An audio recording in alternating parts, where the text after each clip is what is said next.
In the country of Ghana, a white guy by the name of David Duran has gone viral.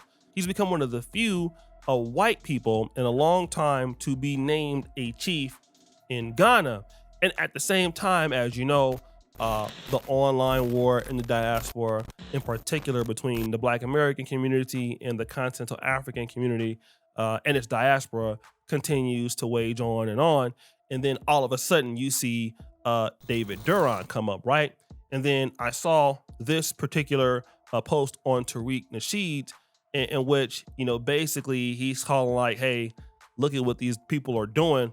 And people started talking about it in the comments. So the comments about this white guy who became the chief was interesting, okay? And let's talk about the real Jews. He says, these effing idiots, and they wonder why us Black Americans dislike their behinds, talking ish about them because they do low-life, weirdo, colonizing ish like this, literally inviting the colonizer into your tribe. Super Jazz goes, as an FBA who's privy to information that Africa is not, wonder what that is, we need to use media to put them on game, not the tether who fled, but the young folks on the continent. They will listen to logic. We have to hold a clean glass of water next to the dirty one that they're used to. Now this person says it means he has done more for those people than anyone else has. It's an honorary title, the same way universities give honorary degrees. Honorary titles is an African thing. That's where it comes from, because we are awesome. The person says here, I think for Black Americans, the depth of self-hatred and tethering among the Black diaspora is inconceivable. It's beyond anything that's remotely believable. This person says, weakest people on the planet, shaking my head. Now, there's a brother in Ghana, or in Africa, I believe he has a Ghanaian accent, broke this down as to why this is occurring and why Ghana is doing this. So he is not a traditional ruler or a king, but rather a development chief, known in Akan as Nkoswohene. A development chief is an honorary chieftaincy title given to a person who has contributed to the development of a community or has brought meaningful project, investment, or support.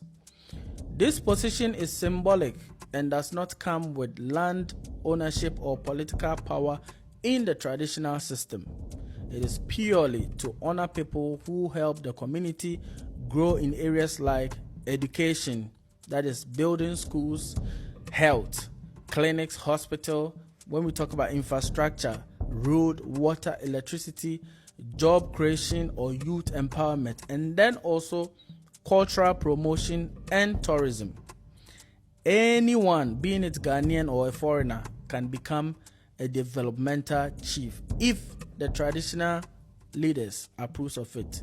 If the person has proven commitment or result in community development, if the person respects local customs and values, it is not based on race, gender, tribe, or religion.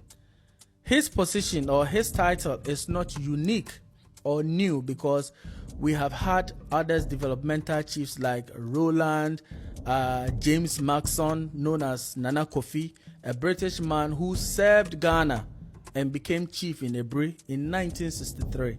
We have Ambassador Andrew Young from USA, a former US ambassador to the UN, honored in Ghana for his role in African development. We have Dr. Arekana, which all of you know, from Zimbabwe, was the former AU ambassador to US, made in Nkoswohene in Ghana for diaspora engagement. So now Nkoswohene is the female version of Nkoswohene. We have Michael J. White, who is a Black American actor. He was made a chief in Ghana during Year of Return. We have Lisa McCoy, an American actress, was installed in Ghana for supporting women and youth project. And then we have Wyclef, who is a Haitian musician. He was also given this title in Ghana for supporting African culture.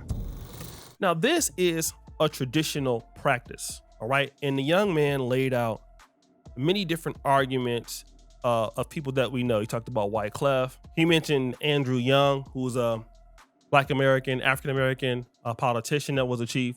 The same thing happened for many people in our community. So this tradition has nothing to do with race, but it has everything to do with development. Now, I've seen many Black Americans call this out before because, hey, in our honest opinion, the way that we see it as Black Americans is these are the people that have enslaved you. When you see it with the Chinese, these are the people that are taking advantage of you, yet you are making them chiefs. And I would probably want to look at it from an African perspective. I'm living in Uganda. I don't live in Ghana. But a Ugandan is not going to look at a white person as they colonize us and they're the reasons for our issues. Here is why.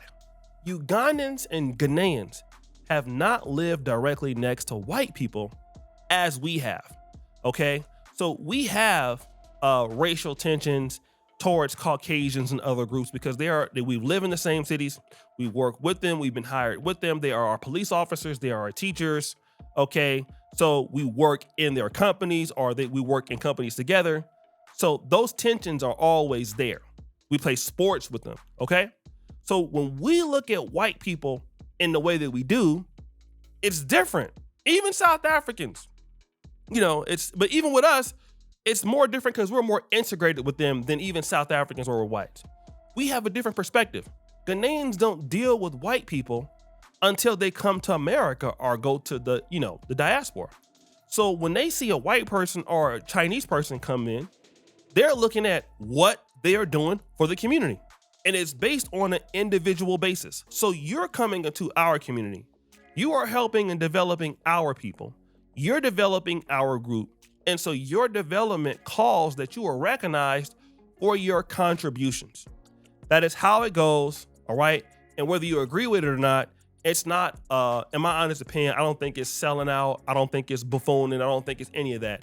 It's something that they've shown that they've been fair across the board. And I know I've had my criticisms of Ghana in the past, but they have done a lot to try to make this work better with the Black American community than anybody else in Africa. The question is, for the people that have a problem with such recognition, what impact are you doing in said communities? Okay? That's also asked to me. So if we are critical of that, and what are you doing? All right? Like, that guy came to Ghana and he's doing something. So they feel that he's earned it. Again, we've seen blacks get the same treatment. Okay? We've seen Wyclef get the same treatment. We've seen Michael J. White get the same treatment. Okay? So, and I'm pretty sure that Ja Rule will get it. Because Ja Rule went and built, if it's in the same clan or tribe. And it does differ from region. All right? Not everybody is the same. Not every tribe operates the same. What are you doing? That's the question you should ask yourself in any community. Whether it's the Black American community, whether it's the Ghanaian community, or any community like that. All right? Because if you were bringing development to your community, then that's all that would matter. These people are bringing development. Like, I'm just going to be honest. I know it's a pro-Black channel. I live here. Not everybody who comes to Africa that's non-Black is evil. Okay? The same thing with Asians. Just like not every Black person is evil or good. All right?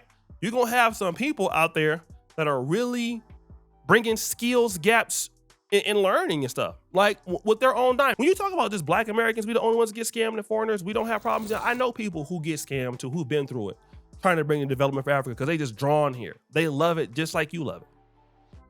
They're not trying to take advantage of nobody. Some people, they just living their life.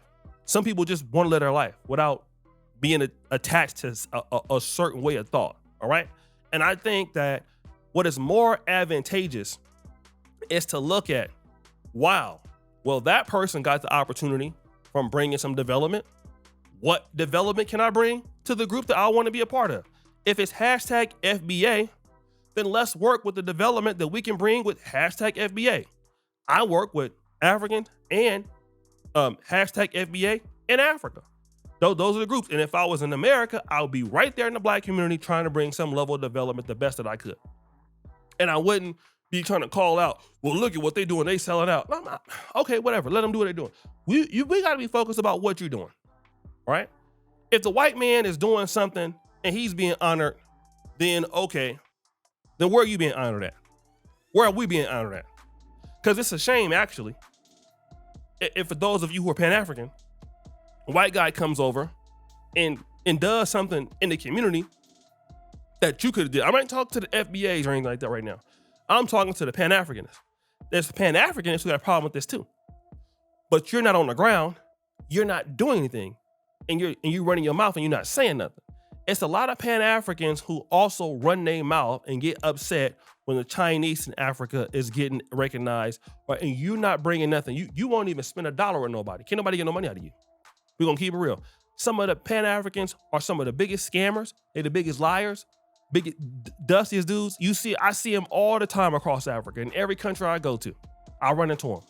I saw one dude with some linebacker braids, some flip-flops, with a goofy shirt on. I don't even want to get into how that Negro wanted to get over. That Negro is, I'm a Pan-African, a liar. Dusty as hell. All right, then he'd be the first person when somebody else bring development, talk about you. And this is why I'm telling you want to be taken seriously in the world. You got to do stuff like this. The reason why Black Americans in Ghana is pushing and getting so much love, and that's why Boyce Watkins is over there right now. You want to know why Black Americans in Ghana has moved the needle? Because they serious. That's why. They're bringing development. Black Americans in Ghana get so much respect, even in Africa. When we look at our diaspora communities, you got a burgeoning one growing in Nairobi. You know, we got a very small one here in Kampala, bigger one in Johannesburg. But you know why Ghana is the gold standard? Everybody, we talk about diaspora groups. Oh yeah, Ghana, they the truth. Because they put their money where their mouth is. That's why. They the truth because they bring the most money, they bring the most development, they bring the most ideation, they bring the most execution. So Ghanaians respect them to a certain degree because of what they do. Right? That's why you get so many, all them Black Americans in Ghana getting their citizenship because of what they're doing. They're not running around running their mouth all day. And there's so many Blacks in the Pan-African community running around your damn mouth and you ain't doing nothing. And if in whatever other group you in your community and you ain't doing it in your own community. So you just running your mouth talking about somebody else. Do something where you at. That's what I'll tell you. If you don't want to be in the Pan-African community, that's fine. You better have some evidence of doing something where you at. Because where you at, if the Asian man in your community and he making money and he hiring Black people and you not, then don't say nothing. The white man got a job, he got a building in your community and you online battling it out, don't say nothing. So guys, what do you think? It's your boy O'Shea Dude Jackson back at it again with episode of Fair Use. We out.